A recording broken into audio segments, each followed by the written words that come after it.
in fact, but we just use it to save time, to make it more profound, this outreach and dialogue. So in my humble opinion, we are about to start the most interesting session of this conference, and we're lucky to have got on board here speakers from different countries, from different regions, that can share with us their understanding of the context. So now I'll introduce the speakers to you so that you can greet them. So we here with us today, Dmytro Usov, Brigadier General, Secretary Coordination Headquarters for the Treatment of Prisoners of War. Thank you for being with us. So Dr. Pramod Jaiswal, Research Director, Nepal Institute for International Cooperation and Engagement. Also, we have with us Munira Mustafa, Senior Fellow at Verve Research, Malaysia. Love Puri, columnist, author, and analyst from India. And Wellington Nyongeza, journalist, intake editor, Standard Group PLC, Kenya. So you can see that the topic of our session is a bit challenging, maybe. We're going to talk about people who Russia recruits from different countries of the world, but the question is whether we're talking about mercenaries or human trafficking. How do we define it, and how does it influence the context of the states where these people come from, and how is Russian aggression perceived there. So in fact this topic has been discussed since 2023. It's now especially vivid in South African countries, in Kenya. Andriy Sybiha, Ukraine's foreign ministry, commented on it recently, talking about the African states, that people, when recruited, they're being offered money, or sometimes they're under pressure, or sometimes they are unaware of what they're giving their consent to. And quite often Russia is trying to avoid their personal, their cadre laws, and that's why this could be the reason just to go for these efforts. So just to understand the bigger picture, I'd like to give the floor to Dmytro Usov, because the headquarters is some sort of hub who for the treatment of prisoners of war, where Geneva Convention is being upheld, and the headquarters accumulates information about international combatants that are part of Russia's aggression against Ukraine. So just so that the general can explain to us what the situation is like. So thank you, Maria. Thank you, everyone. This is an important topic. Why is it important? You may have seen the film preceding our discussion, called Mercenaries, and we have a presentation here where you can see the figures, and this concept of mercenary, and also we'll call them international combatants. So this is not defined by law. So in fact, to define it as these people as mercenaries, this has to be a definition supported by legal frameworks. Also, the legal frameworks of the countries of origin of those people. That's why we call these terms the mercenary or international combatant in the film, in the presentation, but this is just to make it clear for international audiences. And we'd like, with this presentation and with the statistics, with the figures, to show that Russia, as it is in no case with it's not just holding up some high values. It's just the war of aggression, the war that aims to erase identity and statehood, and would like to prove that, so to say, to support this statement with our presentation. So here here are the figures. What are they about, so that it's clear to everyone? As Maria has said, the headquarters, starting from May 2022, is just a tandem with the intelligence agency, and these are the statistics that have been provided by the military intelligence and military surveillance agency, and we can openly share these figures, and we're able to explain what is behind them. So for today, we know that 18,092 foreigners have signed a contract with the Ministry of Defense. So when I say foreigners, it doesn't mean Russian citizens. Some of them have Russian passports, but they were bound to receive this the passports, so because they were going to be in the territory of Russia. So these 18,092 foreigners who are registered, and we know all their data, where they their country of origin, and their full profile. So we understand that this figure may be different, but this is what we can support with data. For today, 18,000 people come from 90 countries.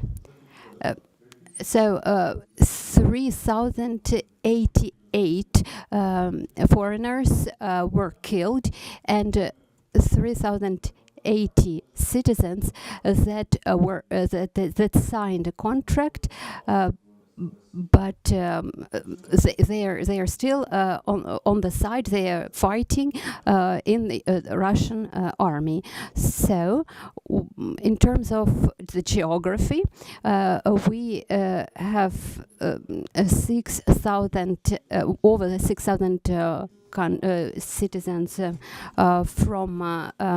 the ODKB countries, and there are others from African countries, and others that are not from other countries outside of this geographical area. So as you can see on this slide, so 21 European countries has smaller regular armies than the foreigners that signed contracts with the Ministry of Defense. 21 European countries. You can see it on the slide: Latvia, Austria, Slovenia, Slovakia, Moldova, Estonia, and Croatia. You can see the size of their regular armies. And you can those figures are quite telling. So the dynamics of signing contracts.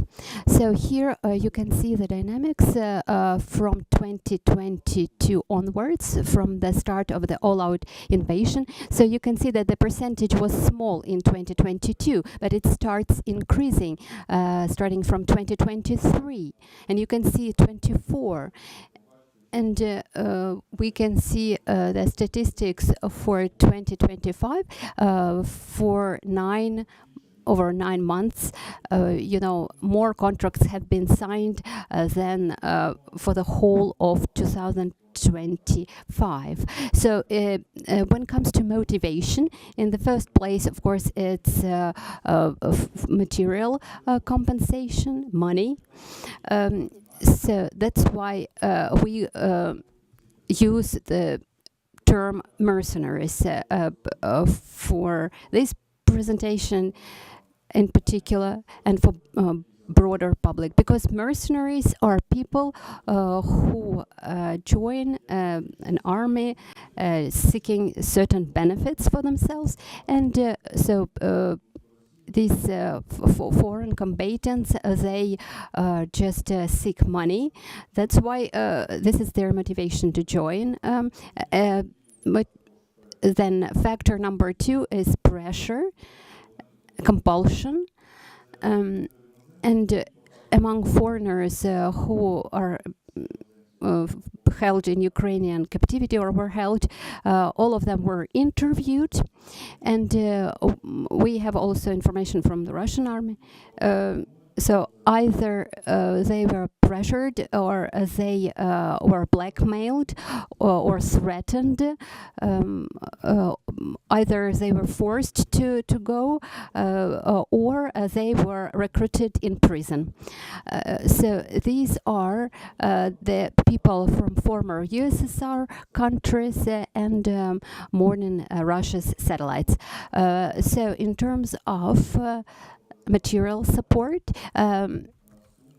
or motivation, we on this slide you can see the sums that these people are offered, and these are quite high by different regions. Yeah, so either $23,000 to $40,000. These are big sums for foreign citizens from poor countries that used to be paid about $100. So you mean per month? No, this is a one-off payment per contract. And of course, some citizens of foreign countries, this is their motivation, the material motivation. The matter is whether this sum is paid. No, as a rule, it's not. But all the recruiters, they bring this to attention, that you know, people are motivated by big money. So problems faced by mercenaries after signing contracts: language barrier. The inability to understand the documents they're asked to sign, inability to understand instructions during military training, inability to understand orders on the battlefield, difficulty communicating with fellow soldiers, deception. So they are misled or lied to about the type of work they would be going to do in the military, promised payments not delivered, promised Russian citizenship not granted, confiscation of personal documents. This is what we elicited from the interviews. And of course, the slavery. So inability to terminate the contract. And I gave you the figure, 3,080 citizens that signed an annual contract, and when the term was finished, they're still, you know, in the Russian army. No new or renewed contracts were signed, no money was paid, but they are still being used in assault actions. Also, inability to contact family or consular representatives of their home country. Abuse and racism from Russian commanders and fellow soldiers. And extortion by Russian commanders or recruiters. That's what has always been part of the Russian army, and it's still there. So, in fact, we have coined a term, survivability. How long is an average lifespan of the foreigner that signs a contract? And what we elicited from signing a contract and, for example, or from being held in, from signing a contract and until being held captive, so they die after 140 to 150 days after they have signed a contract. There are some who die after 30 days. There was a champion who died after 7 days. So they are never trained. They don't undergo any military training, so they just sign a contract and they're sent to the front line, or to they're part of an assault battalion. So many of them just died during the while performing their first task in combat.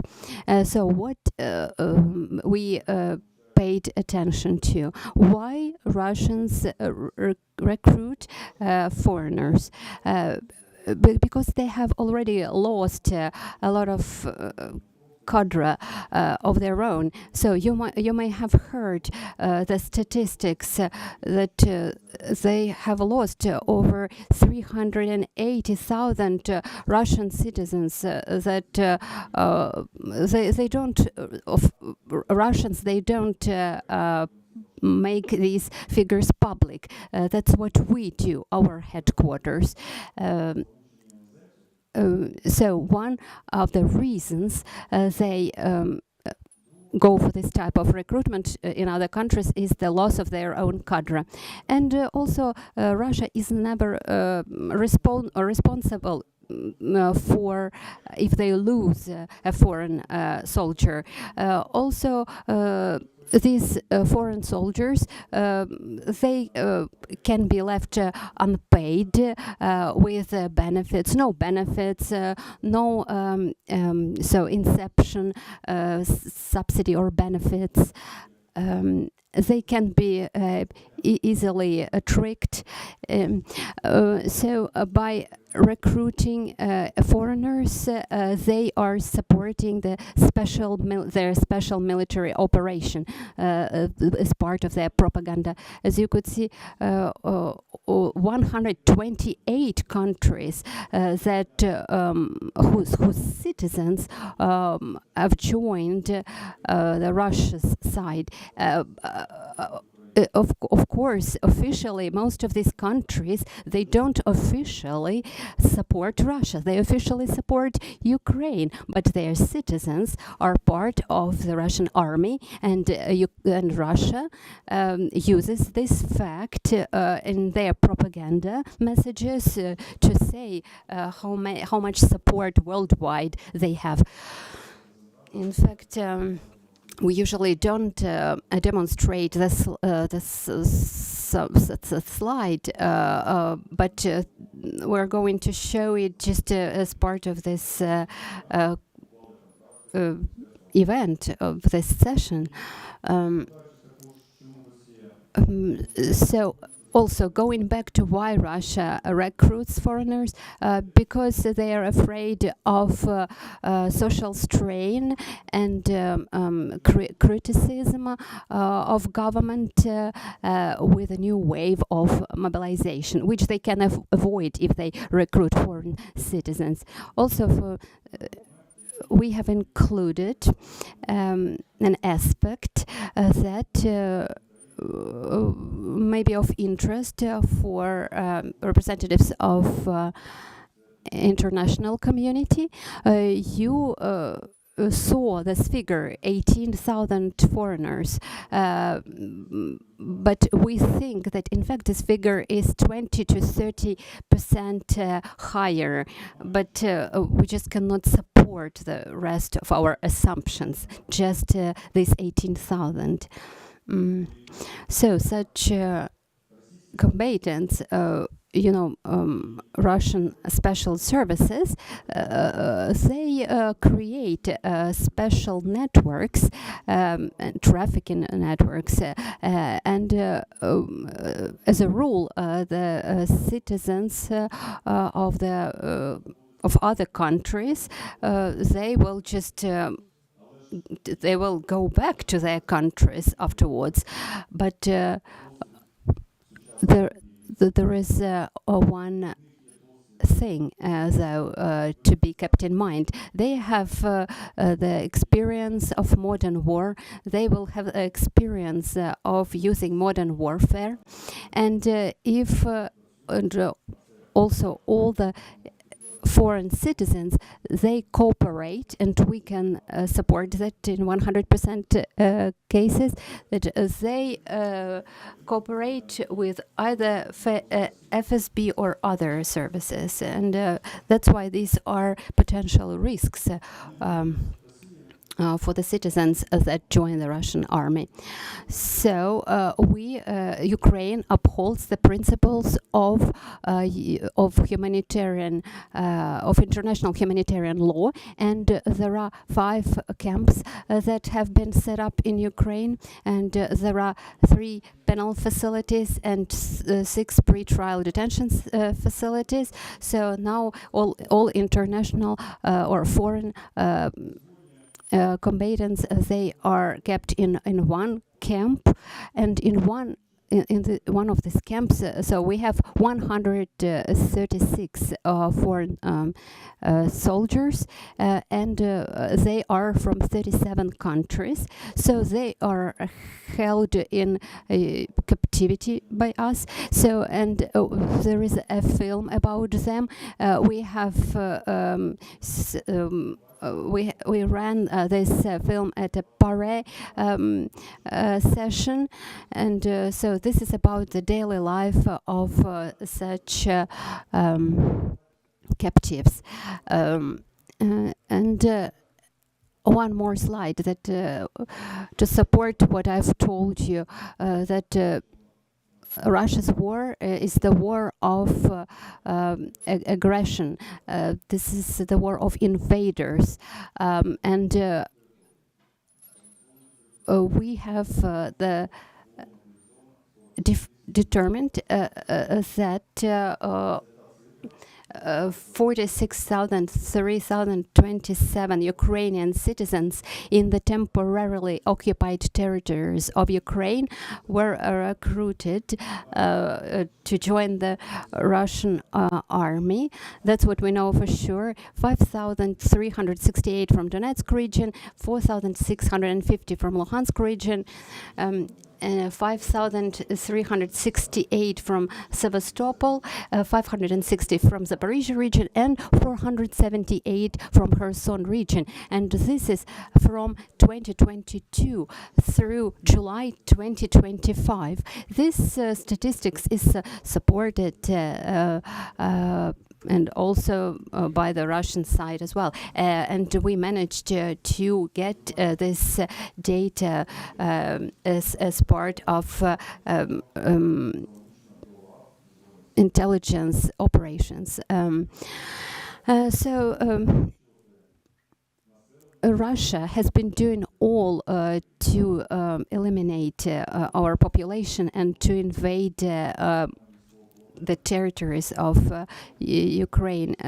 So 16% of captives are our citizens, and 6% of them are residents of the Autonomous Republic of Crimea. This is quite a lot. We realize that these are our citizens, and we as a state we realize that we have to take the right decisions when there is a request from the Russian side to exchange them, because this is something that boggles our minds when we have to exchange the Ukrainian citizens for another Ukrainian citizen. And our law enforcement bodies, they work with our citizens, and of course we do all to prevent them from going back, so that they stay. And of course, and we are planning either during this plenary session of Verkhovna Rada just to introduce certain amendments related to our citizens that are being held captive, and there are some captives that have been that have received the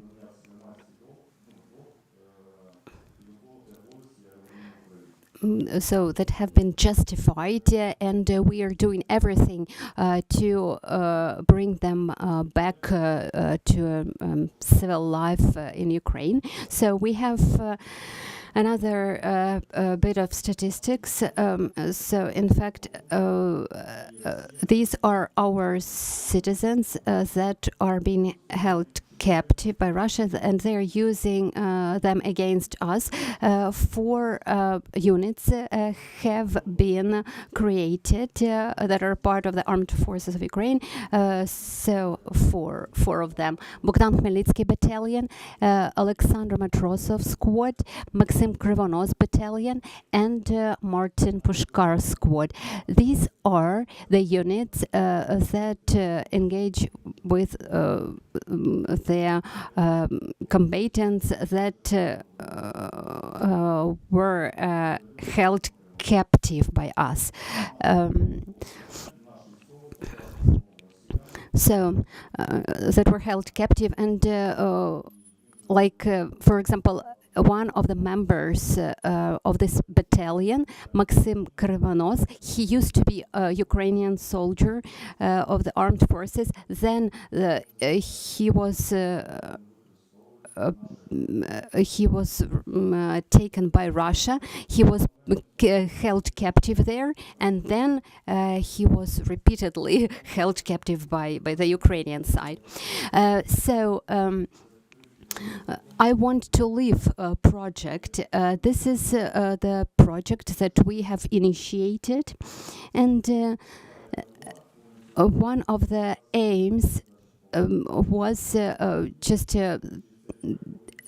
the voluntary submission, so to say, of the and we wanted to show, in fact, the community, the situation at the front, and the war routine, so to say. So as part of this project, so over 400 Russian combatants voluntarily just were subdued, and but over 50 million visits to the project website we have, out of which 43 millions are in Russia, and we have an opportunity to publish the data, the verified data, through committed citizens of Russia, of Ukraine, in the occupied territories, to show the real figures. And through this project, we also publish the names of the foreign citizens to show the countries, so that the citizens, those citizens have signed a contract with the Ministry of Defense, and so out of those, there are people who have turned to the coordination headquarters, and we are doing a great job together, and we have managed to stop the recruitment in those countries. Nepal, for example, if in 2022 there were 1,000 Nepalese who signed a contract, so when we started working with the government of Nepal, this dynamics has decreased, and later on, like for October 2025, just one Nepalese citizen signed this contract. So this is great dynamics. This is a unique project. Maybe there is a similar one in one more country, and so it has a wide reach. And so YouTube awarded this project with a silver button for the content that we put up there. And in terms of statistics, in terms of making public the relevant information, vetted information, we do it through this project. I want to leave. I think that that's it. Thank you, General. This has been a very interesting and insightful presentation. The comparison is really striking, the comparison with the European countries, and that fact that unfortunately the trend is probably more negative in terms of the number of fighters. Speakers, and actually General just mentioned Nepal, and I would like to turn to Pramod first to discuss the situation in Nepal, because this country was also the first that appeared in the media extensively in terms of many citizens of Nepal participating in the Russian aggression. Although, as you were underlining several times during the meetings that we had within the conference, that Nepal politically is really support Ukraine at the UN level as well as other levels, which is especially significant on the backdrop of other regional countries, regional leaders. So tell us please about the context. So why it happened actually in Nepal? Why do you think Nepali people appear to be vulnerable towards this recruitment? What caused them traveling to Russia and to got recruited by the Russian army? Thank you, Maria. At the outset, I must thank Maria and Crimea Platform for this kind invitation to visit the land of brave people at the time where I can witness the bravery that they are showing, for the spirit of resilience and the warmth of the people that are wonderful memories that I'll take back home. Before I start, I would like to focus what Maria said, that in this war of Ukraine, it's not the Ukrainians' war alone, it's a war for all of us, and Nepal stands with the people of Ukraine, so you're not alone here. And we have expressed that solidarity at two major occasions. In February 2022, Nepal's stand with Ukraine, where many of the neighbors, including India and China, two of our immediate neighbors, abstained in supporting Ukraine. Again, in February 2025, when India, China, and United States, when they abstained or voted against Ukraine, Nepal stood with people of Ukraine. So that is our commitment to the people of Ukraine and the Ukrainian forces who are fighting for the spirit that they believe in. Coming to what the issue that was raised by Maria, I think I didn't get the data from the previous speaker. I have heard that around 8 prisoners of war exist in Ukraine, and according to several media reports, there are almost 2,000 Nepalese who are serving the military forces, or they have participated, or you can say signed contract so far, which is a huge number, because the data shows that apart from Africa, there are 10,000 foreign forces, and out of 10,000, if there are 2,000 Nepalese, it's a huge number.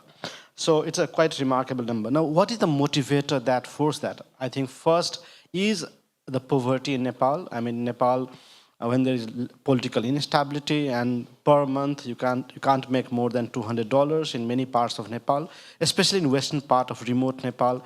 They are given the recruitment agency are saying that you can make $50,000 a year, or you can make $10,000 a month. So those kind of misinformation is one of the major factor. So poverty of Nepal is a major target by recruitment agencies there. Second, Russians were very much interested in recruiting people of Nepal from South Asia, from Asia, because of the legacy that we hold, like Gorkha Regiment, that have served the British during Second World War, and we still have Nepalese force in Nepalese army. Nepalese forces also protecting the Palace of Singapore, where even King Kim Jong-un and Trump summit was protected. So Nepalese are known for this kind of fight as a fighting force. That is one of the major reasons that Russians were targeting Nepal. There were a number of recruitment agencies very active in the country, not only Nepalese, but even the Russians, where they were offering different, like a job fair. You go around, get the people, and then provide them all kind of visa that can take them to Ukraine, to Moscow, and recruit them. So that was a major factor that we witnessed when we talked to the people there. Obviously, there were lots of fake promises that $50,000, a citizenship, all the medical facilities, every wound is insured, all kind of propaganda that were there. That was also the major factor that brought many Nepalese to Moscow. And that was the reason that Nepal government banned Russian television in Nepal at the time, around 2023.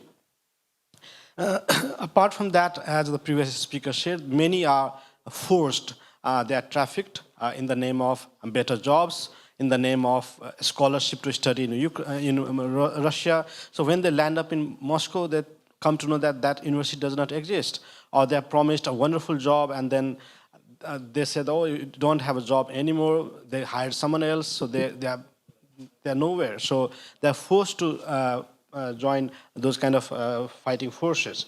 What they have done is they have done massive use of social media, blackmailing emails, or you can say different kind of activities that they got involved. If you are in a minor crime in Moscow, you are blackmail that you'll go to prison, or you have an option to fight. So those kind of issues are quite common among the prisoner of war or the people who are serving in Russian military. If you look at the data, the first Nepalese that was available for the media was in May 2023, that we come to that Nepalese are working in Russian military. And we came to know that around, before August 2023, very few used to join, like 2 to 3 people per month. And within short time, it reached to 30 per month. And there was also a time in October 2024 where 400 people joined just in a month. And that it is that time where Nepalese media started to highlight these issues. And it came into media very aggressively, and the Nepal government started to work on that. Nepal government pressurized Russian not to recruit because it's illegal. There is no any, like we have a certain agreement with India and Nepal where Nepalese are allowed to serve Gorkha regiment in India. We have similar with other, like with the Britain, but we don't have any such agreement with the Russians. So it was violation of those kind of acts. So this was strongly raised, and since then there is a decline in the number of people who are joining those kind of forces. But it has not stopped because though this was strongly raised in October 2024, we saw that few were recruited even in February 2024. But the number had declined. It was not very less though, because it was almost 100 per month. And as the previous speaker said, that they also have someone who was recruited in 2025. Again, these data that we can witness are sometimes not shared by the government, because what we came to know is that neither the Nepal government expresses that they have the data, how many are in Russia, neither the Russians are sharing this, oh, they have come on different visas, they have joined voluntary, so we don't have any of the data about how many are joining those forces. So both sides, the Nepalese government and the Russians, are not willing to share those data because it can build strong pressure on both the government. Because if Nepal government claims that there are 500 or even 200 people in Russia, the Nepalese people would like to see the government accountable to get them back. So that is the pressure that they do not want to deal with. So this is a major problem there. But the data, as I said, like if you look at major data media, we can see that there are almost 2,000 people there. If you look at the current Minister of Foreign Affairs website of Nepal, it mentions that around 70 deaths are there, and more than 100 people are missing. They also said that almost 830 people, 30 families of Nepal have reported that their families are missing. So there's big overlap on the data. Like when they say there are 100 missing, and they say that 130 families have reported. So you can see that the reporting happens with Home Ministry. So Home Ministry claims 830, Foreign Ministry mentions 100, while the death is 70. So there are lots of hiding the data about those issues, because there can be huge pressure on the government to address those issues. What is most remarkable is that it was quite shocking for us is that people are recruited from a student or manpower agencies, and then they get a training of 1 or 2 weeks, and then they are sent to battlefield where they're also used as a human shield, because if there are certain dangerous areas and when the Russian force don't want to go there, they send those less trained Nepalese to go and witness the situation. So that is most remarkable. And on top of that, they do not go and receive the bodies, because the moment you receive the body, you have to get insurance and every process done, and they're not interested in paying those. So they just leave, oh, it's missing, so maybe you'll find in 2 years, 3 years. That is how the health insurance and insurance company can hold their compensation for years. So that is what was found in Nepal when we talked to some of their families. Now, these issues are not being shared even by the families to the government openly, because they're scared. They think that, oh, he's missing, but if he's alive, maybe the Russian will torture them, or maybe they will deny the compensation for violating the contract, because the contract might have some clause where they say you can't share some controversial or some confidential issue. So they're scared to share those data. Now, it has impacted a lot on Nepal. People are very cautious now. We have banned Nepalese from going to Russia. The image of Russia has dented, unlike before. I mean, people used to like Russia. We didn't have any problem with Russia in the past. So, but with these issues, the image of Russia has gone very down. 345 families have openly formed an alliance where they ask our government to strongly act on these issues and make sure that their families are safe or get them back, because they are really worried about the security of their life. Second is that people are also questioning the government, because when the Indian government got all their Indian citizens back from different war zones, even some from Ukraine or some Russia, Nepal government has not acted on that. So people are strongly coming on those demands. Different agencies that are working in recruiting those Nepalese in Russian forces, they were arrested. Almost 20 were identified, and 12 has been punished for that. And since then, there is a massive decline in the number of recruitment. The government is also asking Russian government to provide compensation of those who are killed. And what is happening at the moment is that different civil society is coming strongly at the moment. Ukraine is quite visible in Kathmandu, unlike in the past, because we had very less information about Ukraine. But I think this is the war that has brought both countries together, and I think we should take it further so that we can work for the people of Nepal, at the same time work together for the common suffering that all of us are going through. Thank you. Thank you so much, Pramod. Now we're going to stay in Asia and we'll proceed with India, which is slightly different case from Nepal, even though it's a neighboring country. And indeed, Pramod just mentioned the appeals of Nepali government to Russia in order to return its citizens, which did not succeed, unlike India. And Prime Minister Modi publicly mocked Putin for this recruitment. After that, Russia returned Indian citizens back. But now what we see, unfortunately, is that the recruitment of Indian citizens is back. And just recently, Ukrainian armed forces captured the first Indian prisoner of war, which, by the way, was recruited not from India, but from Russia, which is also remarkable. And we don't have to forget about the source of recruitment in the face of those people who are already in Russia for migration, like for work or studies. So why do you think that this recruitment restored, actually? So for me, it looks like also a demonstrative move of Russia, that they don't care about India's requests. And do you think India's government will take again this strong position and would demand that their citizens are back? Thank you, Maria. As I've discussed with you many times. So India is the example of successful example of international advocacy on this issue.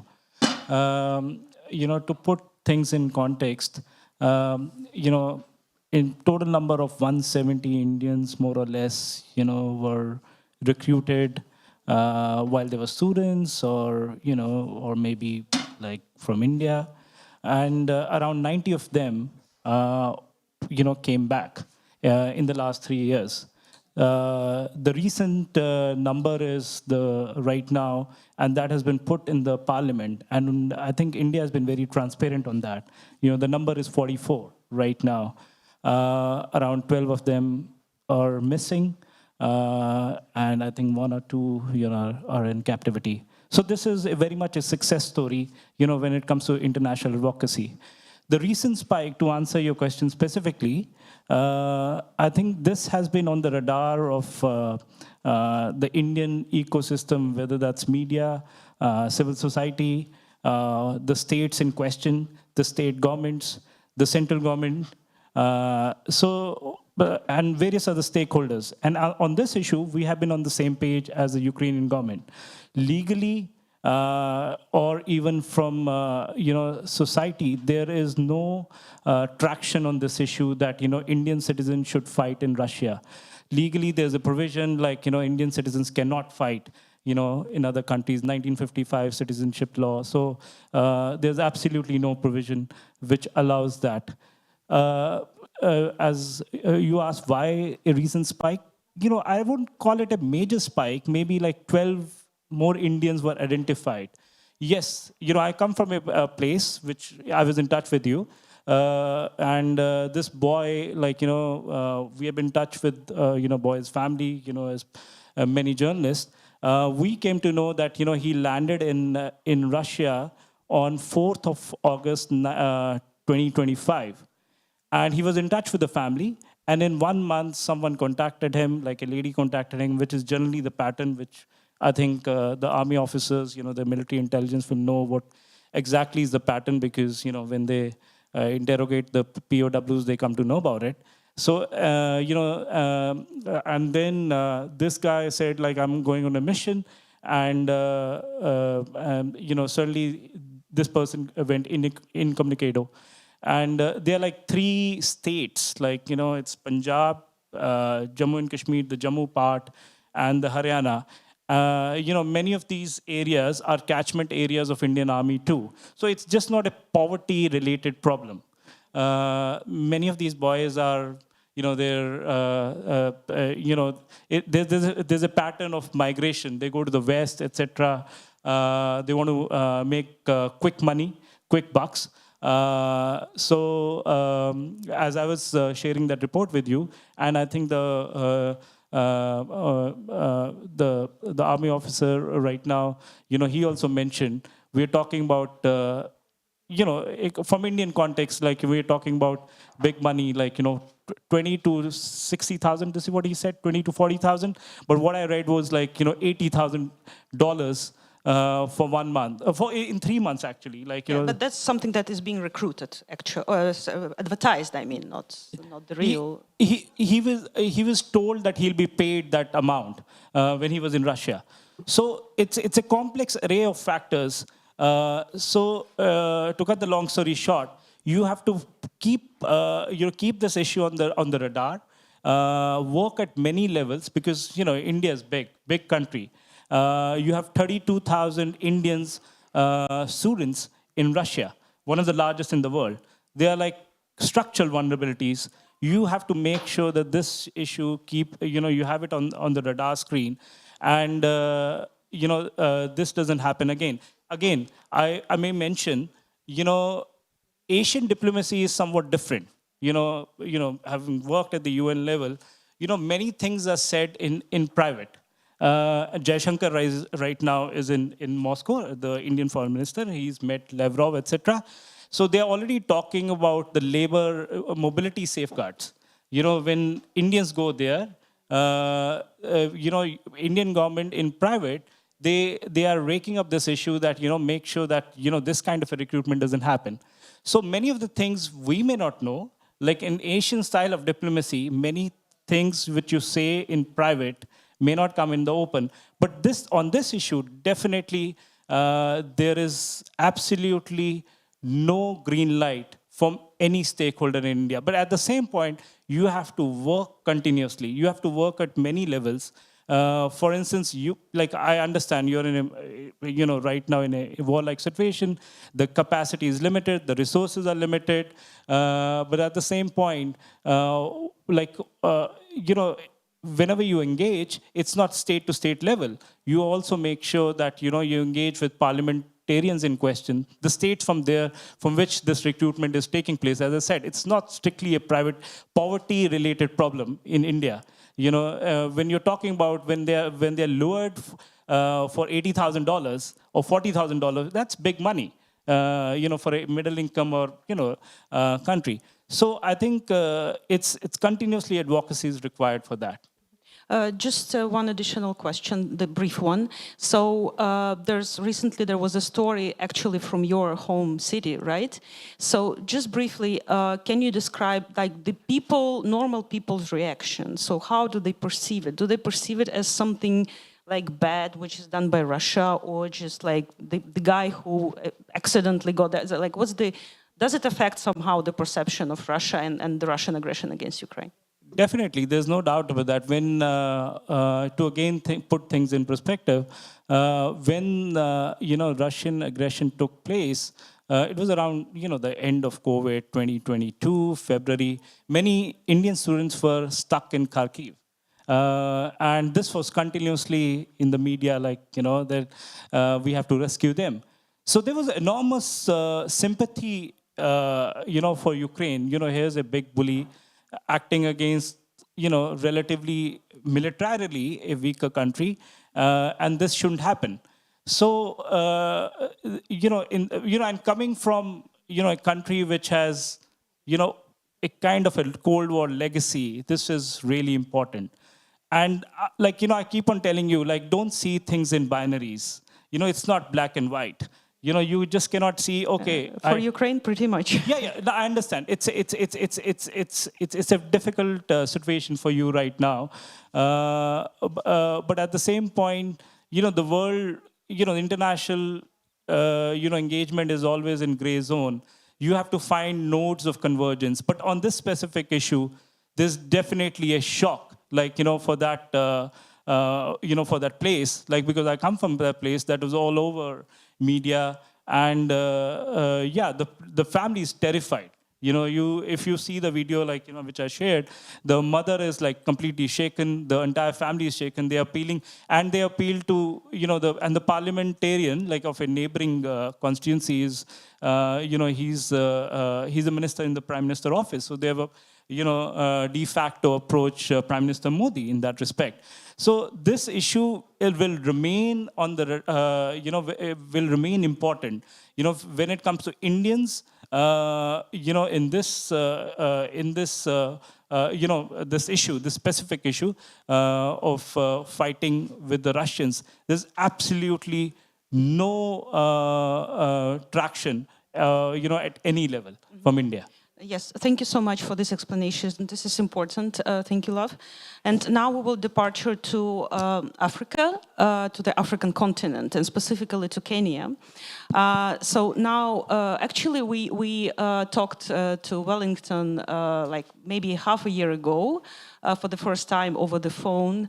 And as we're preparing jointly with the Truth House the report on foreign fighters, so I got in touch with Wellington because he is researching the issue, at that point was researching the issue of recruitment of young Kenyan women to the Alabuga Start project, which is another Russian scheme, I would say, where they engage young women in order to work at the drone production factories, and that's how they became a legitimate target for the Ukrainian military, by the way.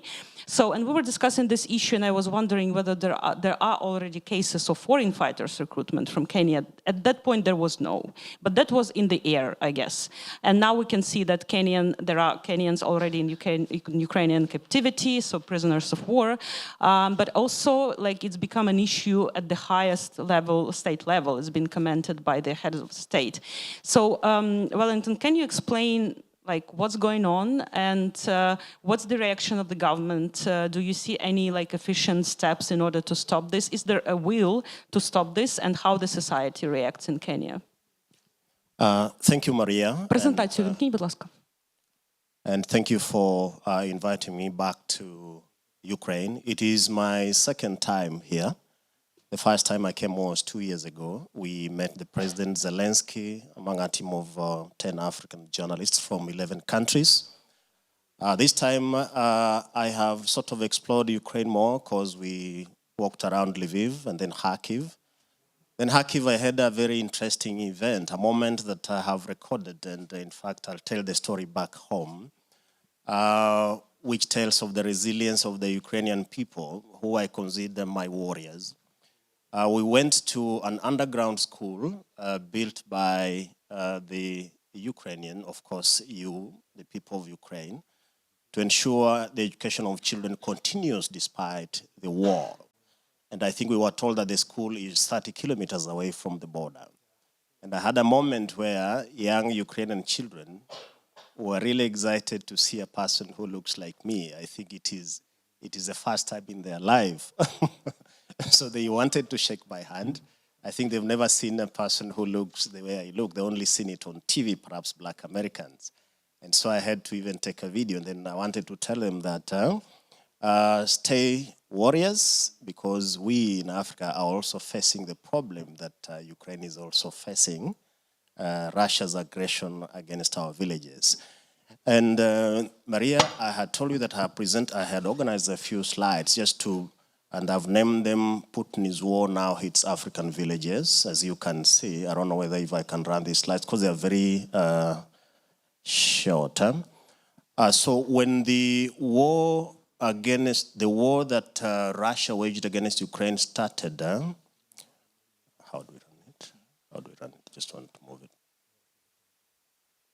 Good. So when the war, when Russia, of course, invaded Ukraine in February 2022, the effect that we had back in Kenya was the grain supply issue. Months after the war, we had increased food prices, and it was because of the blockage of sea routes that bring grain to East Africa and the Horn of Africa. That was the first thing, 6 months after the war. That is towards the end of 2022.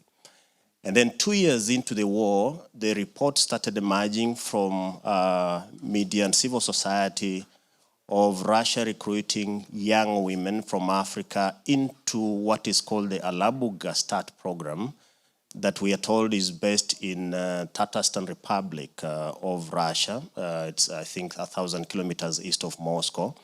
And so we started reporting that. Yeah, we in fact confirmed from reports by the European team of journalists and also Russian independent media reported about women being lured from African countries and serving in war factories. But then, of course, when they're recruited, they are promised jobs in supermarkets, jobs in hotels, jobs on construction sites. But then the target at that time was young women between the age of 19 up to the age of 25. And I was given this story by my friends in Zambia, some of the African countries that have suffered this. And then, of course, in May this year, the Global Initiative Against Transnational Organized Crime, the GIATOC, is one of the very established civil society that does research on transnational crimes, released the report on that Alabuga, the Russian economic zone, and informing that actually, which is a story we reported, informing that nearly several Kenyans were part of the women that had been lured, to get jobs in Russia, but then of course ended up in war factories. So we reported that. This is beginning. Of course, even before the GIATOC report came out, we had started reporting based on our sourcing. We even established that there was one Kenyan woman who comes from one of the villages in the country that was in fact used in a Russian propaganda video which denied that the factories in Alabuga are making drones that are used to attack Ukraine. So we made a lot of reports as a group, as a media house, reporting on Alabuga.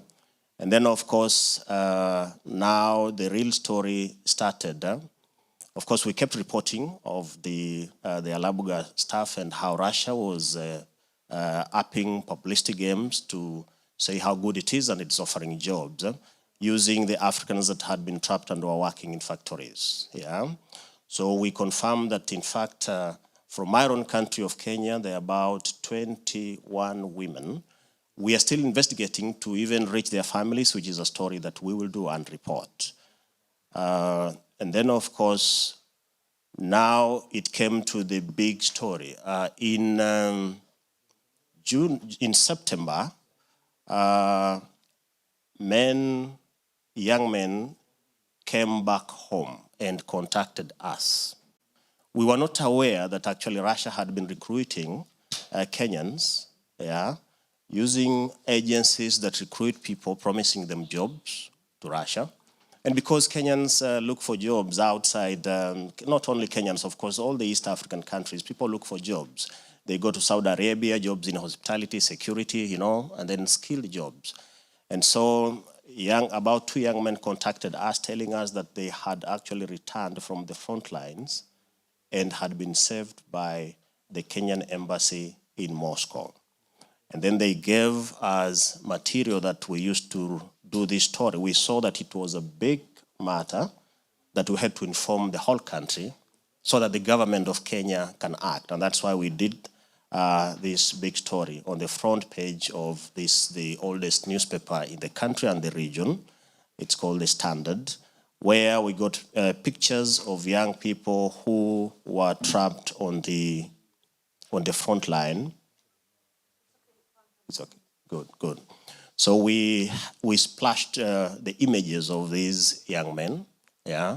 We had gotten documents of them traveling. The young men who had been saved and had come home to tell the story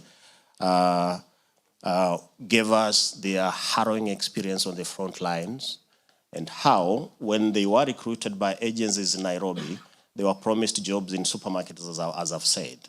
But the moment they landed in St. Petersburg, things changed. They got into a bank, spoke to a man who looked like a military man, telling them that from now going forward, you do not speak, you only do what we tell you.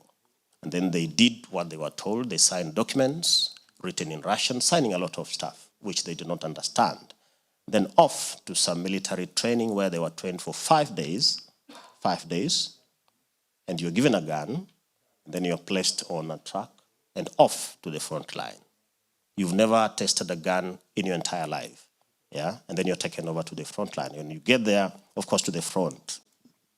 So the story that we published, of course, the one you see, the harrowing tale, I don't know whether most of you would read the English, but harrowing tale of Kenyan man forcibly enlisted into the Russian army. He survived because he got injured, and it's because it is a drone, which he says a Ukrainian drone, hit the whole team and killed even the Russian officers who were leading them.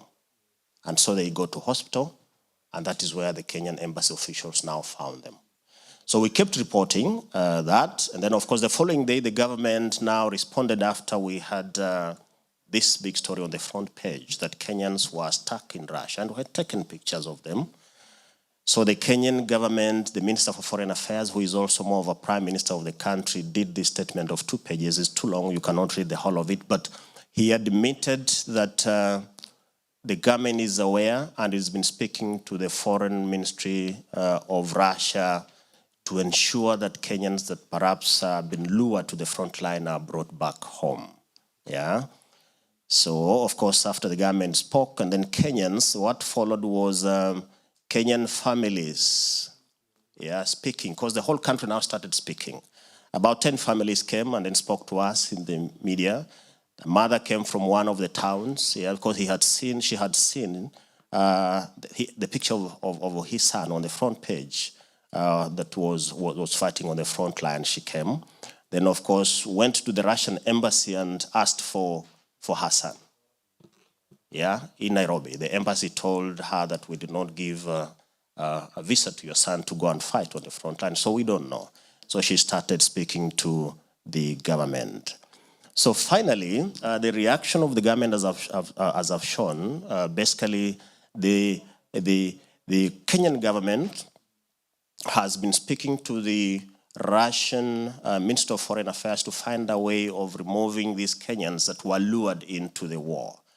Because there are 2 things here, how Kenyans and other East Africans have ended up into the war. One, we have retired military officials who go there for jobs to work. Those are mercenaries. Yeah, they are paid. They are trained military men. We have several Kenyans who serve, but they go because of money, financial benefit. But we have these numbers who are quite a number, and we counted almost 300 young men who are on the front lines. The embassy of Kenya in Moscow has only established contact with about 82. But now the most interesting response of the president of Kenya, William Ruto, as you see in this tweet, he seemed to call the president of Ukraine and not the president of Russia. Because Russia is the country that is entrapping our youths. It is not Zelensky. So we also did the story, and we've been asking the president why he would want to speak to Zelensky about releasing Kenyans, because the majority of them are not the prisoner of wars that basically formalize, as we've seen the report from the coordinating office. That is a formal way, that is okay. But actually the majority are on the front lines and have been entrapped by the Putin administration. So the response by the president in a tweet that he has had fruitful conversations with the president of Ukraine and discussed various issues, expressing concern why young Kenyans who have been illegally recruited to fight in war in Ukraine, he missed a point a bit, and we have also reported it.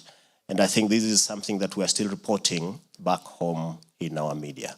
So that I think the person that the Kenyan government should speak to is Vladimir Putin, the president of Russia.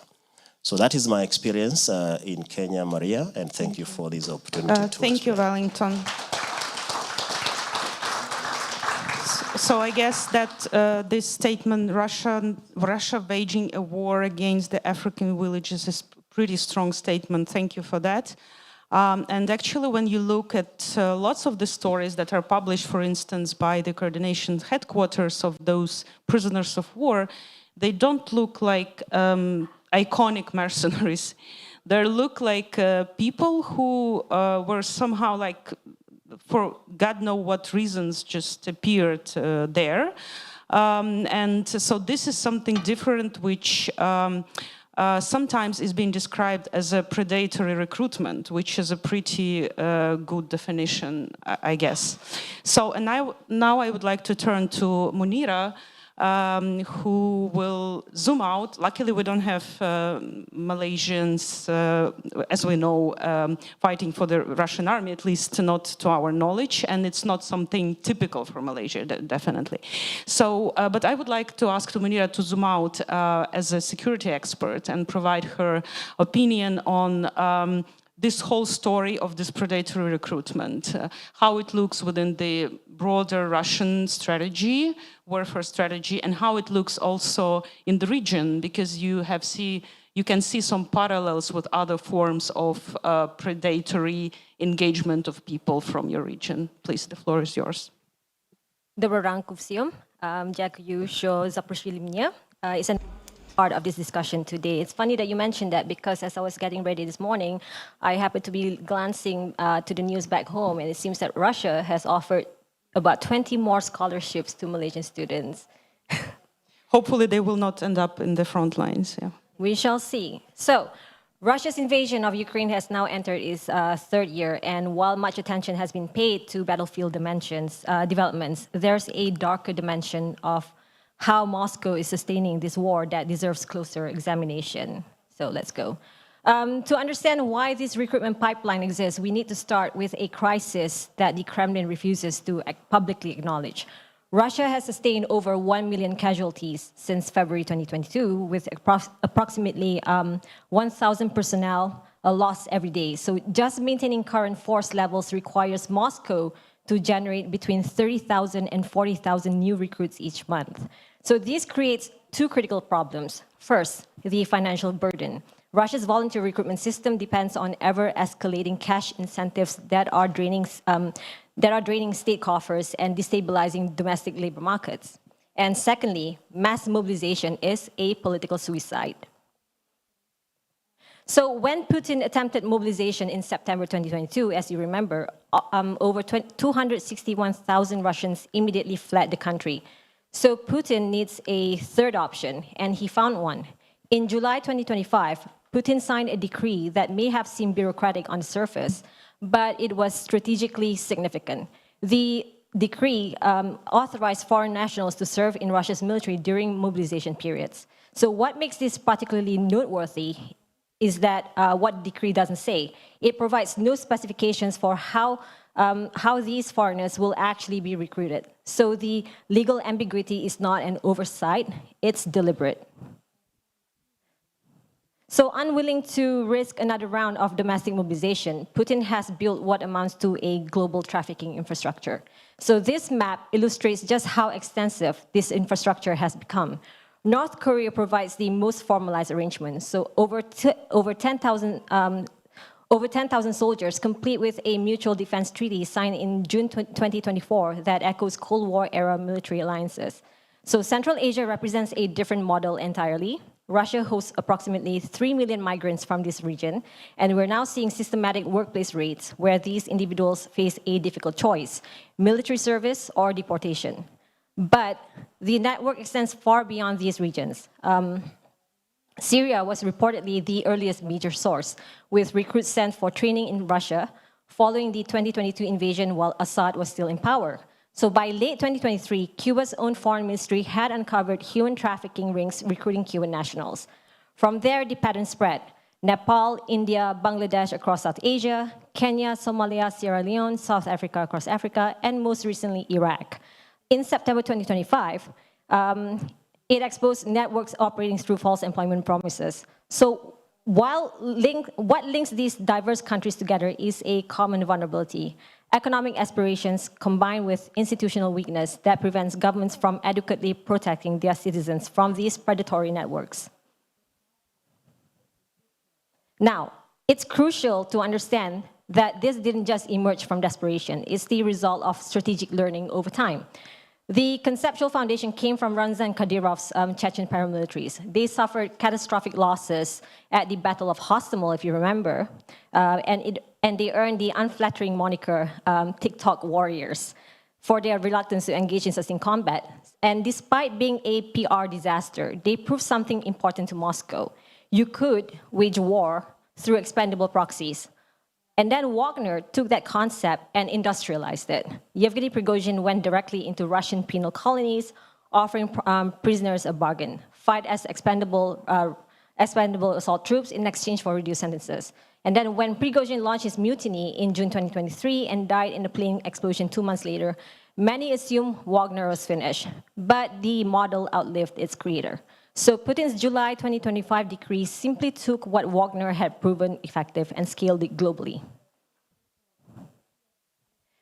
The actual recruitment follows a remarkably consistent pattern across all these countries. Networks operate by making false promises: construction jobs, warehouse work, sometimes even suggesting that this could be a pathway to eventual citizenship in Europe. The war itself has amplified economic desperation through cascading effects on food security and energy prices, making these promises more attractive to increasingly vulnerable populations.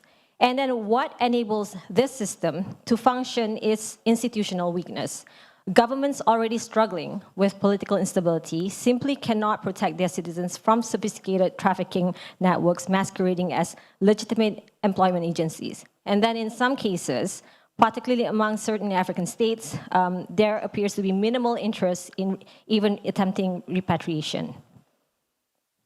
This structure is not entirely without precedent. There are striking parallels to another exploitation system currently operating in Southeast Asia: cyber scam compounds. In places like Myanmar, state collapse and civil war create perfect conditions for trafficking networks to operate. So both systems, the scam compounds and Russia's recruitment pipeline, they share a defining characteristic. They weaponize forced criminality by transforming victims into perpetrators. This is strategically significant because once someone has been coerced into participation, whether that's running romance scams or fighting in trenches, prosecution becomes extraordinarily difficult, and rescue efforts essentially collapse. Meanwhile, those who actually designed and orchestrated these systems, they remain insulated behind legal ambiguities and jurisdictional gaps. So this brings us to why Russia's recruitment pipeline exemplifies gray zone warfare. Operations conducted below the threshold that would trigger formal international response while achieving strategic objectives through deliberately ambiguous means. The legal ambiguity is not accidental, it's the entire point. Are these individuals mercenaries under international law? Are they volunteers? Or are they trafficking victims? The deliberate opacity makes prosecution nearly impossible while allowing Russia to maintain some veneer of legitimacy. And then by using third country nationals, Moscow obscures responsibility, complicates any international legal response, and exploits diplomatic blind spots, particularly in non-aligned states. Now, recruiting foreign fighters is not inherently illegitimate in contemporary warfare. Ukraine, as we know, operates an international legion, and they do so through transparent government channels. They've certainly faced challenges, mismanagement issues, vetting failures, allegations about poor conditions, but these reflect organizational problems. The fundamental difference here is structural. Russia's model depends on systematic deception, human trafficking, and exploitation of populations who have absolutely no stake in these conflicts' causes or outcomes.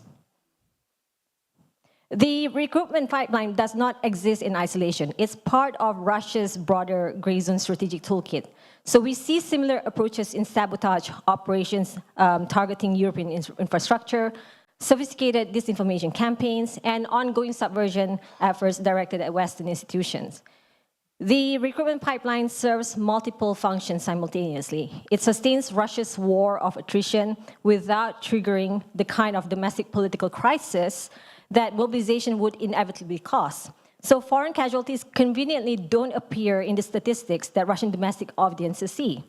And it weaponizes the economic desperation and aspiration the war itself has deepened through food insecurity and energy crisis. And then Western strategy faces an uncomfortable paradox. Sanctions constrain Moscow economically, but they don't end the conflict. They drive Russia to exploit vulnerable populations for alternative manpower. And as economic pressure intensifies, Moscow's incentives to escalate Global South recruitment may grow stronger. Simultaneously, Western attention fragments across multiple crises, weakening international consensus against predatory recruitment practices, and the gray zone pipeline expand. They don't contract. So where does this leave us? The fundamental question is no longer whether Russia can afford to continue fighting.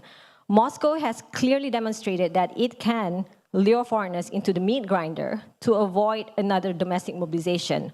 The actual question that we need to confront is how many more people must die before the international community acknowledge that this is a moral catastrophe. So for countries across the Global South, the lesson is obvious. Non-alignment offers no protection from great power competition when poverty renders your population vulnerable and exploitable. For the West, policies like Trump administration tariffs and the US aid cuts, it deepens the economic desperation that Russia weaponizes as a recruitment tool. So Russia needs soldiers. The Global South has desperate men and women. The rest is exploitation. And that concludes my presentation. Thank you.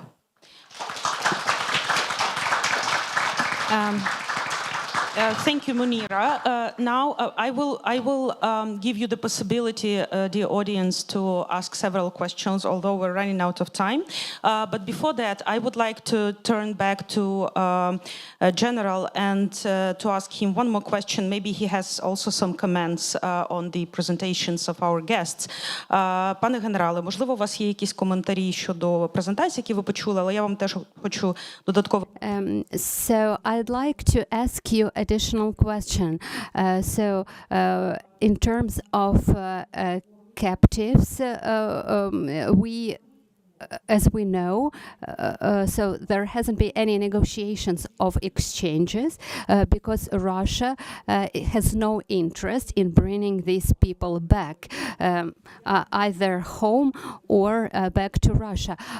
What's your view on the destiny of these people? How it can be resolved, this situation? Thank you, Maria. I want to thank all our panelists. Why so?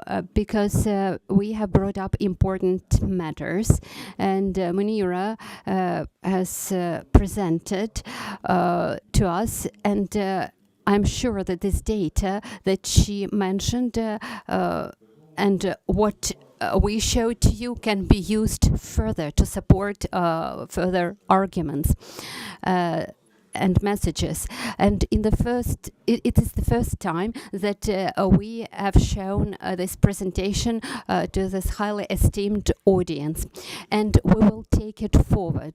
We will make it. We'll be making it public to unveil Russia's crime and their actions at the front lines. I'm very thankful to the speakers, to the panelists, and I'm so thankful that they bring up these matters in their country. In their countries. But when it comes to Nepal, we can see that there is a decrease in signing the contracts. When it comes to India, we can see an increase in the number of contracts signed. When it comes to Kenyan citizens, the tendency is that the number of contract signs is increasing as of 2025. So no contracts signed with Malaysian citizens. But I'll ask you to make these findings public. And as we can see, it hampers the recruitment. And of course, we'd be happy to reach out to you, and it would be great that the host countries, the families from the countries of origin, can have an opportunity to talk to the captives, and then it can be broadcasted or it can be taken further to your countries. If you are interested, we can discuss it further after this. After the event. So how the captives are held, we uphold the international law principles, and of course our president says that he issued an order to bring back all our captives, and of course we are working to reach the all for all exchange, and that's why we're working to make such exchanges happen, to of course, to root for the citizens that are in line with the principles that we're advocating. For today, there have been no citizens of international countries, apart from the citizens from North Korea. Russia asked for. We can see that Russia is not interested in these citizens. We can see how they treat them, the way they treat them in the battlefield. But we Ukrainians want just a trial and punishment to those who invaded us and who are killing our citizens. That's why we want just punishment, not just for Russian citizens, but also those who under Geneva Convention is defined defined as a combatant. The convention doesn't really specify whether you're a citizen or which country you're a citizen of.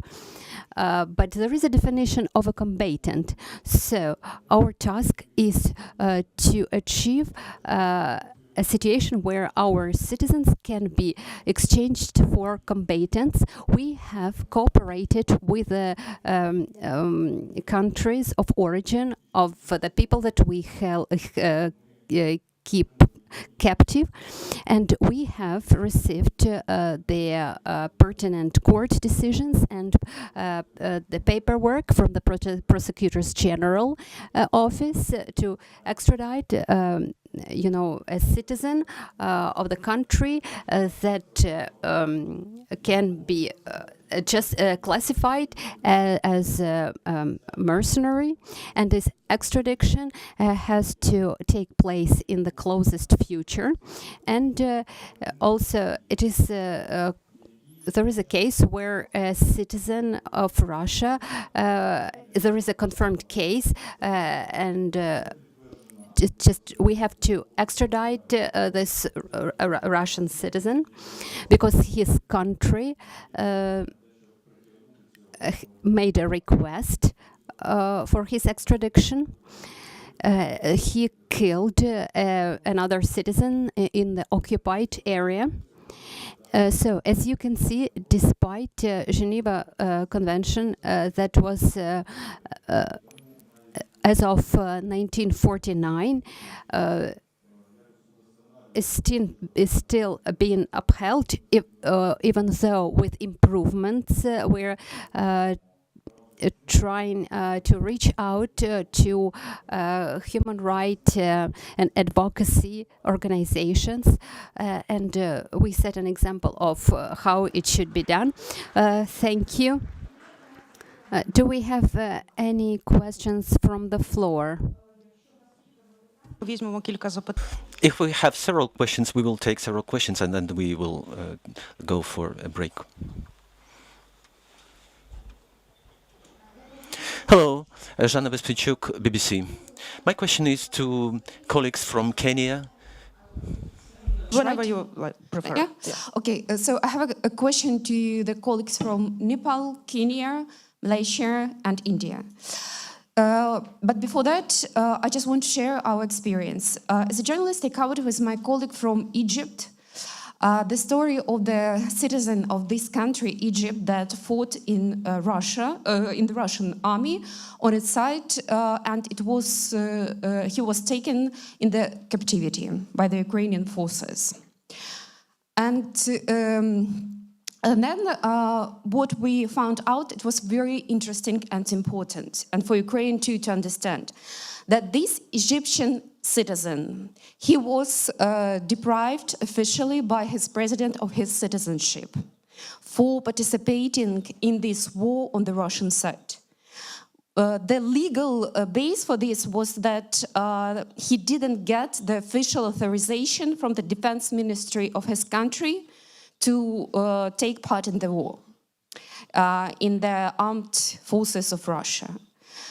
And also it happened approximately at the same time when the Egyptian president went to Russia to meet with Putin and to participate in the parade to the 9th of May in 2025.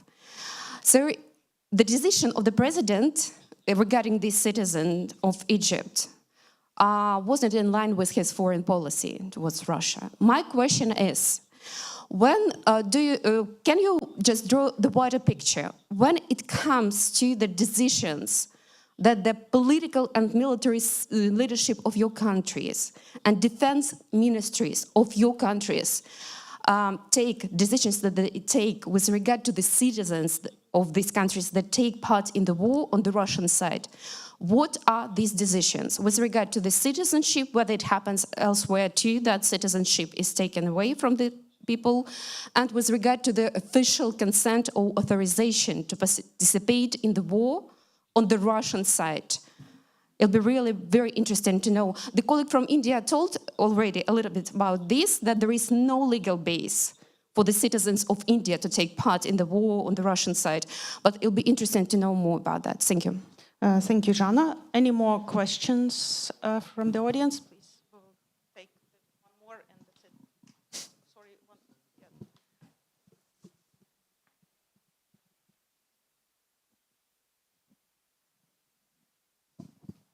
Yeah. Hello. My question is to Dmytro. I would like to ask you, you gave us statistical data regarding the involvement of foreign fighters in the Russian army to fight against Ukraine.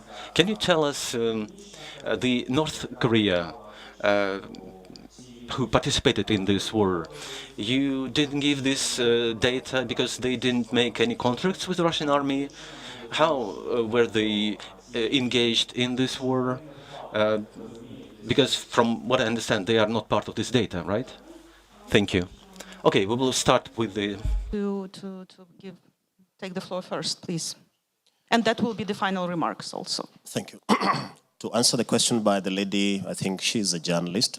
Yes, BBC journalist. BBC journalist, Ukraine.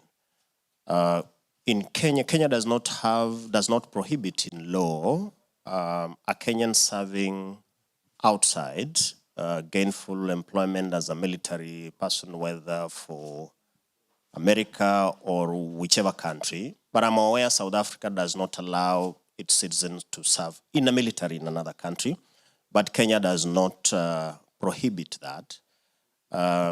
What has been happening, the way the government of Kenya has been treating these returnees is that they are victims of coercion and a network that dupes them into things they did not offer themselves to do.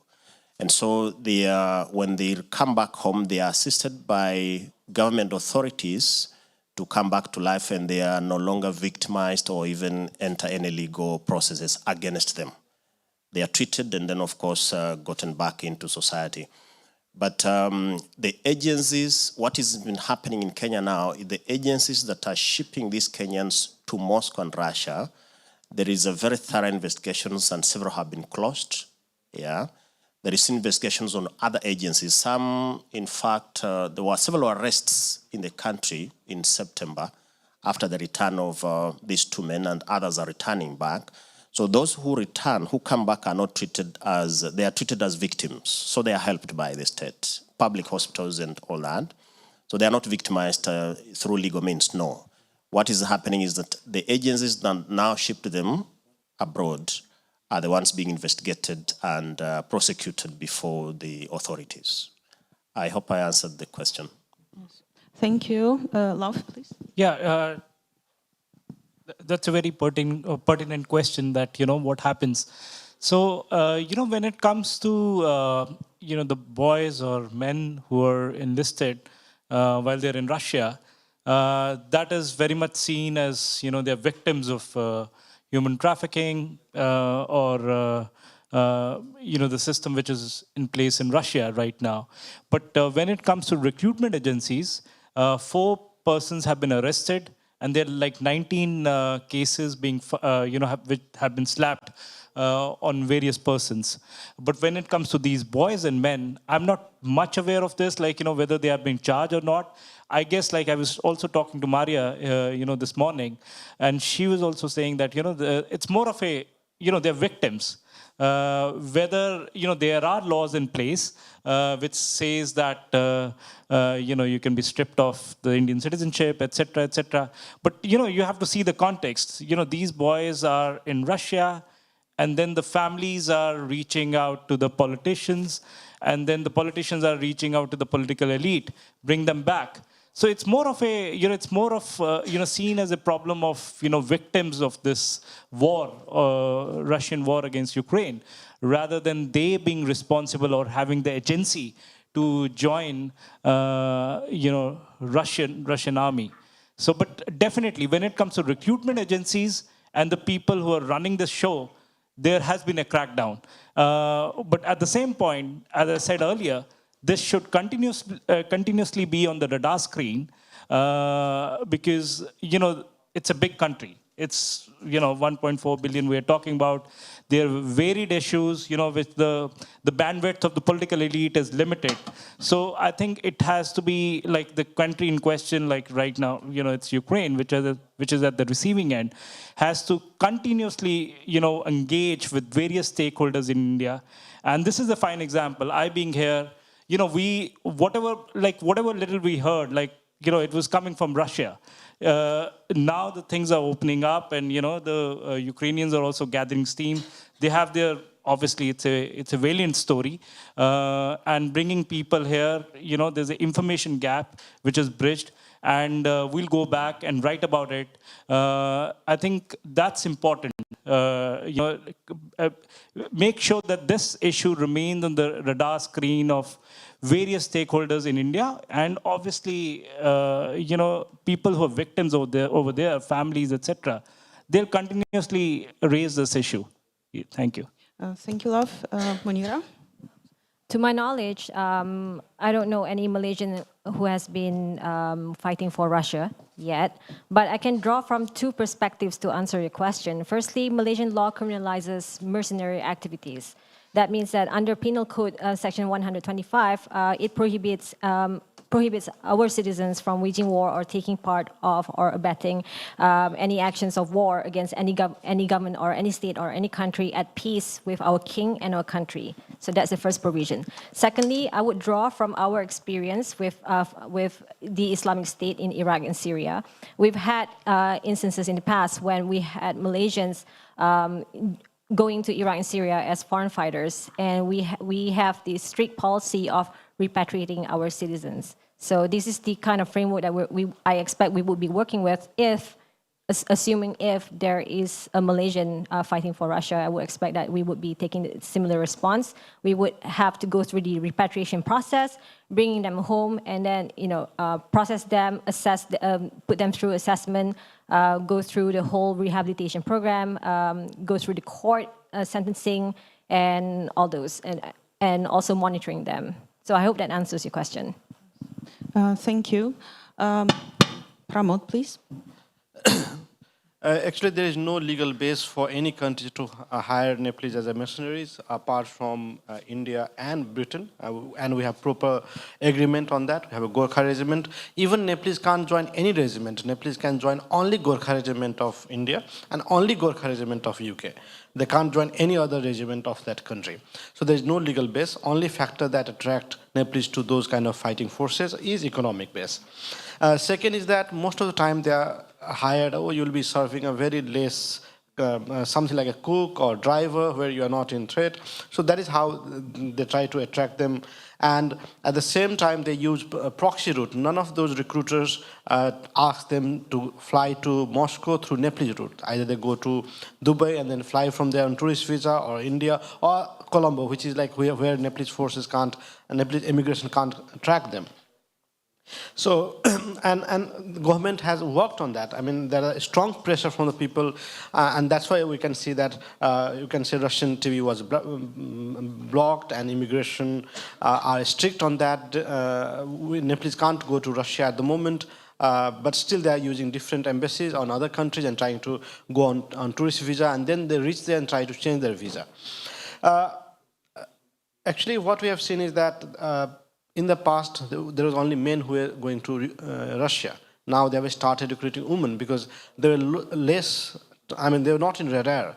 So that is a change in Russian policy at the moment where they're trying to try the other gender. After the arrest of 2 people who were involved, things has declined. But again, those people said, we had recruited not for this purpose. We had recruited them as a cook or in a service industry, and then they themselves voluntarily changed their profession there. That is how legally it's so vulnerable that they don't have proof. I mean, the stories that came from Ukraine only let us know that this is happening. Russia is not sharing those stories. Or some of the verdict by the families, like, my son was suffering with this. He said that he's in that industry, and then he was very uncomfortable working those, but he said that he'll come back. So those stories are the real, bringing us the fact that is there on the ground. So I think these kind of issues has to be there. Again, like when Nepalese join those mercenaries, the moment they join, their passport are with the Russians, and they can't even escape. It's not that they can go from any other route. So they are under control. They're not allowed to move. So the moment they are landing, I mean, they are under strict control of the surveillance. It's a military who is observing all the time. So there are different networks, like people who goes to Dubai for a job, and they don't get a job for a week, and they land up in Russia. How is it possible? So it's like there's a network of recruiters, or you can say agents, human traffickers who are involved in that. People are going to Africa for a job, people are going to Europe, and they land up in Russia. Because they take them there and they say, you don't have any luck here, so why didn't you try to Moscow? So that is how different routes are being targeted. And one of the very interesting points journalists said that I think this discussion with the captives are very important. If you can bring those stories, like talk to those families together, I think that will bring a huge kind of pressure on the people and the government, where they'll be aware of those. I think that is very important at the moment. Thank you. We will discuss it after the discussion. So, пане генерале, ваш коментар. So your comment will be final. Thank you for this question. I think you have many questions, but we are unfortunately limited in terms of time. So when it comes to coordination task force, coordination center, the way we address recruitment, first of all, we make this information public, including our I Want to Leave project, and also our representatives, our MFA, in other countries. They are working with the relevant societies and governments. Another route that we are taking, it's our intelligence units. They are using military attaché. Many countries, Ukraine, our Ministry of Defense, they have connections there. And through these connections, we can find a common language and we can get in touch with the relevant military representatives and politicians of those countries and also put pressure on that recruitment or stop it altogether. When it comes to North Korea, it was a good question. The reason why? Because the figures you see, they are not about the North Koreans. Because North Koreans, they are not the soldiers of the Russian armed forces. They are not mercenaries in our sense, in the sense I was explaining. They are the soldiers of the Korean army. And when you raised this issue, when they fought, they actually continue to fight. They are there. That's why when we are talking about North Koreans, it's a separate regular army of a different country. And the North Korea, in that way, they support Russia, either militarily or through different other supplies and other resources that they provide. And in the first days or month, when we received documents issued to North Korean citizens, of course, there were military papers issued by Russia to make sure that when they are captured, they could introduce themselves, or when they die, for us to see that this is a Bashkirstan national or some other national of some ethnic minorities, but not North Korean. And we also have another important issue around the North Koreans. The issue is about also South Korea, because they are also requesting for these citizens to be returned.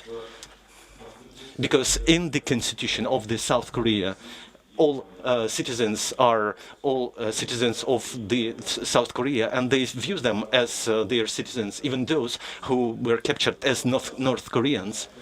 And now we have this dilemma. Russia is asking for these prisoners of war, the North Koreans. We know about them. This information is public. Russia is asking to get them as a tribute to the North Korea, but also the South Korea is requesting and approaching us to get their citizens returned because they believe they are their own citizens. And this is a kind of dilemma for us. We can talk about that for quite a while, what to do. Either we exchange our own Ukrainians or we make a political decision.